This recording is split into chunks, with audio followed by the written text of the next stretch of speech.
Les scrutateurs de l'opposition sont écartés. Il est en train de dire que nous n'avions pas la mandation. Vous êtes dans les bureaux de boulot, sous-préfet de Yaoundé premier. Le voici, c'est lui qui est la personne. Il a chassé mes scrutateurs dans le... J'ai qualité, vous n'avez pas aussi qualité de sortir mes scrutateurs. C'est comme ça. Dans les zones rurales, le bourrage devient systématique. Bonjour à tous, je suis David Nunga.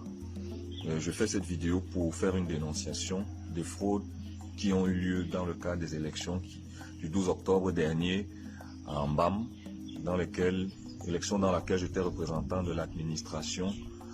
Et dans un bureau de vote, je voudrais dénoncer ici toutes les manigances qui ont eu lieu et pour lesquelles j'ai malheureusement été impliqué. La démarche ici vise pour moi à soulager ma conscience parce que je ne suis pas quelqu'un qui prend part au faux.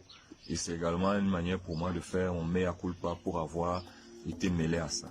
Le 12 octobre dernier, j'ai été dans un bureau de vote à Mbam. Le représentant de l'administration, c'était moi, David Nunga. La représentante de l'ECAM, c'était Madame Martha Voto. Et il y avait également un représentant du RDPC qui était Monsieur Ndongve. Et il y avait un bureau de vote. J'aimerais signaler aussi qu'il y avait un autre bureau de vote à côté. Nous étions deux bureaux de vote dans une même salle. Il y avait deux urnes. Donc il y avait un représentant du RDPC. Et donc l'élection a commencé, elle s'est poursuivie normalement. À partir d'un certain moment, le représentant du RDPC allait vérifier dans la poubelle pour voir quelles sont les tendances. Il a vu qu'il y avait beaucoup de bulletins blancs et il a pris son téléphone, il a marqué son mécontentement en appelant certaines personnes au téléphone et ses propos étaient les suivants.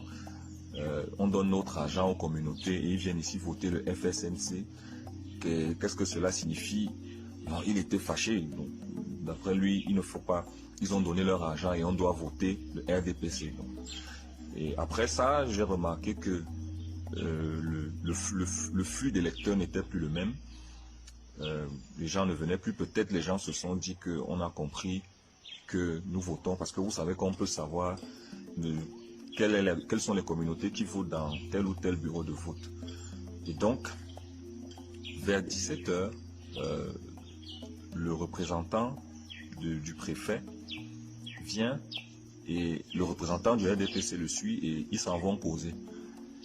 Et après, il parle avec la représentante de l'ECAM, de mon bureau de vote, et c'est elle qui me fait savoir que les instructions du préfet sont telles que le taux de participation est très faible.